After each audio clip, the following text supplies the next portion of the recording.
Hey everybody, in today's video, I'm going to give you 5 productivity hacks that I think will absolutely revolutionize your time management and give you so much of your life back. Welcome back to my channel. If you're new here, my name is Spencer. I create content for people like you to help them create their dream life and just enjoy the life that they're creating. Productivity hack number 1 is keeping organized to-do lists. Now you may be thinking, Spencer, this literally seems so obvious. I thought this video was supposed to be helpful, but hold your horses. Let me explain. For me, if I don't know exactly what I need to do, I really struggle to start a task. So what's really helped me is making detailed to-do lists that are broken down into 2 different sections. I first heard of this idea from Grace Beverley's productivity method. If you haven't read that book, I highly recommend. So the 2 different sections are, there's one side which is quick ticks. So those are things that take 5 to 10 minutes. And then there's tasks for anything that takes over 10 minutes. You can also add in like a projects or bigger tasks if you want for things that take over 30 minutes. But for me, having just the 2 works really well. So when I say detailed to-do list, I mean removing any guesswork that could allow your mind to kind of stray off from doing the task or start procrastinating. Say you really need to clean your house. So instead of on your to-do list just having clean house,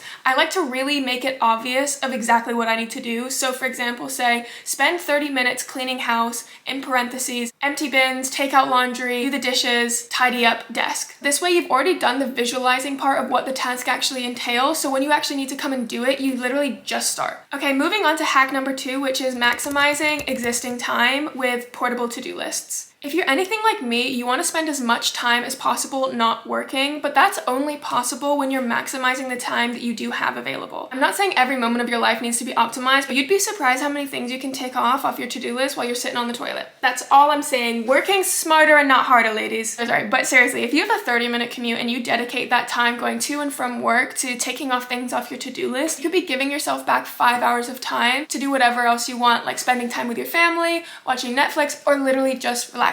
Moving on to number 3, which is time blocking your calendar. Okay, mini confession time. People have been telling me to do this for literally years, but I was like, this is nonsense. I'm not doing it. Like I tried it for a day and I was like, this is stupid. I'm not gonna do it. But I committed to myself to actually trying it for a few weeks, and I have to say it really has changed the game. Now, one myth with time blocking is that it's super rigid, and I don't think it has to be. I use it mainly as a guide because I spend 5 minutes every morning time blocking my day. But don't do this too far in advance because realistically, I don't know what my capacity is going to be like on a Friday if I'm planning on a Monday. So I just plan day by day, and that's what works perfectly for me. So I schedule in work blocks, lunch breaks, walks, anything that I need to do that I want to make time for. I'll have a quick ticks block, I'll have a tasks block, and it really helps me just understand where my day is and what I'm doing with my time. And it gives me parameters to work within. Because also, I don't know if you know, but if you set yourself 3 hours to do a task, your brain will take 3 hours to do a task. But if you set yourself 30 minutes, there's a good chance you're going to be able to get most of it, if not all done in that 30 minutes. Okay, moving on to hack number 4, which is doing the hardest things first. I remember listening to an Andrew Huberman podcast. I'll link it in the description if I can find it, but he was saying about how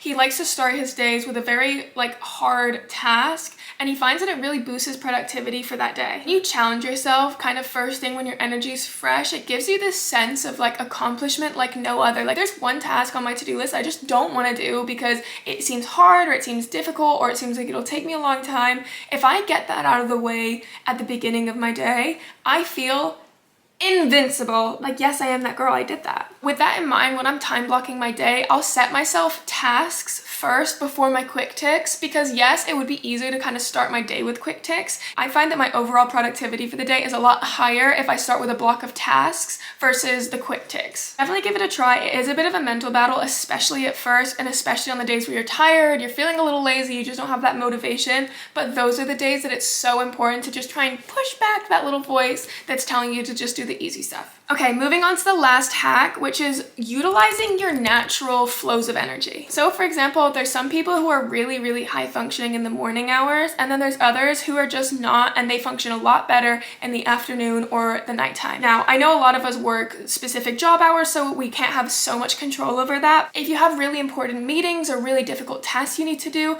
if you can try and schedule those within your productive hours, it really will make a difference. For example, I'm a morning person. I know that if I get my hardest tasks done in the morning, the rest of my afternoon I can do more of the creative tasks or the things that are just kind of checking the box, because that's just the way my body works. Whereas some people function really well in the afternoon/evening and would be better off doing the easier tasks in the morning, starting to warm up, and then having a really intense work session in the afternoon. If you like this video, make sure you give it a like and comment down below which hack you're gonna try first. Also, make sure you're subscribed to my channel so you never miss a video. I post every Sunday at 6 p.m. GMT. Now, I hope you have the best day ever wherever you are, whatever you're doing. I love you. Goodbye.